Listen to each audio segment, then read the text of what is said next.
나는 대학 졸업 후 첫 직장을 얻고 서울 외곽의 오래된 다세대 주택 3층에 자취방을 구했다. 원룸이었지만 창이 크고 햇볕도 잘 들었고 무엇보다 월세가 시세보다 10만 원쯤 저렴했다. 처음 방을 보러 갔을 땐 주인 할머니가 유난히 말이 없었고 벽지를 손으로 만지작거리던 모습이 기억에 남는다. 그땐 그냥 습관인 줄 알았다. 이상한 일은 이사 온 첫날 밤부터 시작됐다. 새벽 2시쯤 자려고 누웠는데 벽에서 이상한 소리가 들렸다. 바로 옆방과 붙어 있으니 옆집 사람이 벽에 무언가 한다고 생각했다. 하지만 그날 이후 매일 같은 시간, 같은 소리가 반복됐다. 손톱으로 벽지를 긁는 듯한 길고 끈적한 소리. 몇 번이나 벽에 귀를 대봤지만 그때마다 소리는 사라졌다. 그러다 어느 날 그 이상한 소리와 함께 여자 울음소리가 섞여 들려왔다. 벽 너머에서 들리는 게 아니라 바로 내 방 안, 벽에서 나는 소리 같았다. 그 무렵부터 이상한 꿈을 꾸기 시작했다.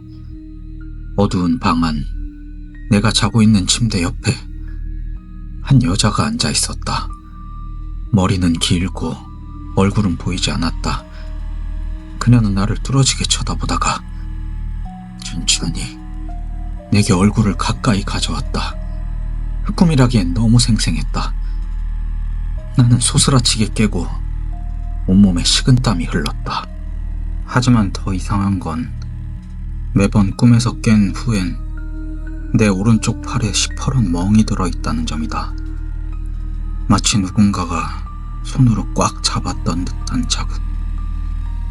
그렇게 며칠이 지난 어느 날 퇴근하고 돌아오니 벽 한가운데에 가느다란 금이 생겨 있었다. 손으로 만져보니 마치 안쪽에서 무언가가 밀고 나온 것처럼 벽지가 부풀어 있었다. 그 아래엔 검붉은 얼룩이 천천히 스며들고 있었다. 벽을 두드려 봤지만 무언가 비어있는 소리. 호기심에 휴대폰 후레쉬를 켜고 벽지를 살짝 뜯는 순간 어디선가 찬 기운이 확 밀려왔다. 그리고 금이 간 벽틈 사이로 누군가의 눈이 날 보고 있었다. 선명한 흰자와 고통에 일그러진 검은 눈동자. 나는 그대로 기절하고 말았다. 다음 날 이 방을 소개해준 부동산 아저씨에게 찾아가 따졌다. 그러자 그는 한참을 침묵하다가 커피를 한 모금 마시고 입을 열었다.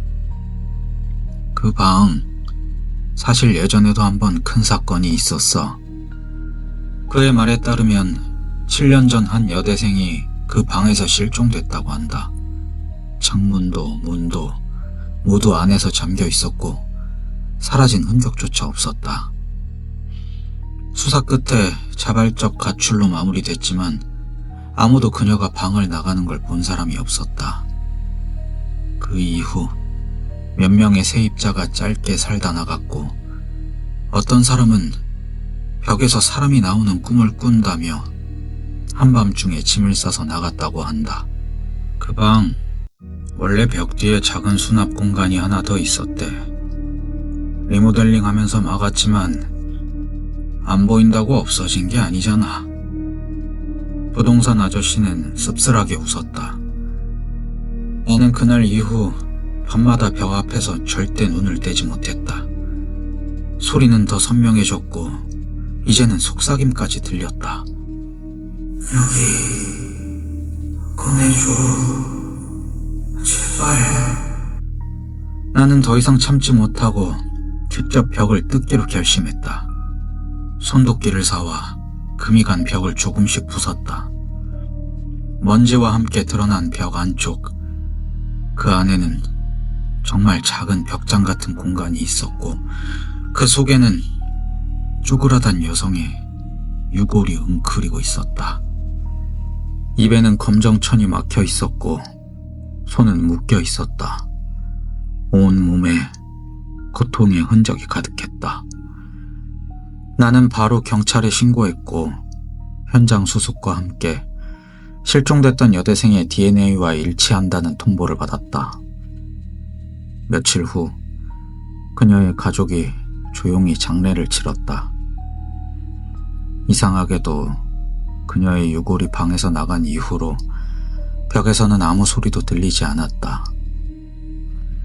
이사를 결정하고 짐을 싸던 마지막 밤, 나는 빈 방 한가운데 서서 문득 혼잣말을 뱉었다. 이제 편히 쉬어요. 그 순간 어디선가 은은한 향기가 스쳤다. 그리고 아주 작게 고마워요.